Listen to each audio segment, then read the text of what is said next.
Star Singer relaunching കളറാക്കാൻ Bigg Boss top 6 കണ്ടസ്റ്റൻസും ഉണ്ടായിരുന്നു. ബിഗ് ബോസിൽ നിന്നും ഏഴിൻ്റെ പണിയുമായി അതിജീവിച്ചെത്തിയവർക്ക് സ്റ്റാർ സിംഗർ റീലോഞ്ചിങ് വേദി ഒരു വമ്പൻ ടാസ്ക് ആയിരുന്നു കാത്തിരിക്കുന്നത്. അതിലും ബിഗ് ബോസ് സീസൺ 7 വിന്നറായ അനുമോൾ തന്നെയാണ് ജയിച്ചത്. അനുമോൾക്ക് കേസ് ചിത്ര കയ്യിലൊരു സർപ്രൈസ് സമ്മാനം കൊടുക്കുകയും ചെയ്തു. മലയാളികളുടെ പ്രിയപ്പെട്ട ഗായികയായ ചിത്ര ചേച്ചിയുടെ ഇഷ്ടഭക്ഷണം ക്രീം ബണ്ണാണ്. ഈ ക്രീം ബൺ ഏറ്റവും കൂടുതൽ കഴിക്കുന്നത് ആര് എന്നതായിരുന്നു മത്സരം. സ്റ്റാർ സിംഗർ വേദിയിൽ ആ മത്സരത്തിൽ ഏറ്റുമുട്ടിയത് നെവിനും അനുമോളുമായിരുന്നു. ജയിക്കുന്ന ആൾക്ക് സമ്മാനം നൽകുമെന്നായിരുന്നു മത്സരത്തിന് മുമ്പ് അവതാരകനായി എത്തിയ മിഥുൻ പറഞ്ഞിരുന്നത്. കടുത്ത പോരാട്ടം നടത്തി നെവിനെ തോൽപ്പിച്ച് പിന്നാലെയാക്കി അനുമോളാണ് സമ്മാനം നേടിയത്.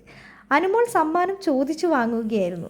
എനിക്ക് സമ്മാനം കിട്ടാതെ ഞാൻ ഈ സ്റ്റേജിൽ നിന്നും പോകില്ല എന്ന് പറഞ്ഞു. അങ്ങനെ കയ്യിലുള്ള മോതിരം മൂരി അനുമോൾക്ക് കൊടുക്കുകയാണ് ചിത്ര ചേച്ചി. അനുമോളുടെ കയ്യിൽ ചിത്ര ചേച്ചി തന്നെയാണ് ആ മോതിരം ഇട്ടുകൊടുത്തത്. ഈ മോതിരം ഡയമണ്ട് ആണോ എന്നൊക്കെയാണ് ഇപ്പോൾ സാമൂഹ്യ മാധ്യമങ്ങളിൽ ചർച്ചയാകുന്നത്. അനുമോൾ ജയിച്ചത് PR കാരണമാണെന്ന് പറയുമ്പോഴും അനുമോൾ പറയുന്നുണ്ട്, അല്ല, ഞാൻ ജനങ്ങളുടെ സപ്പോർട്ട് കൊണ്ട് മാത്രമാണ് ജയിച്ചത്.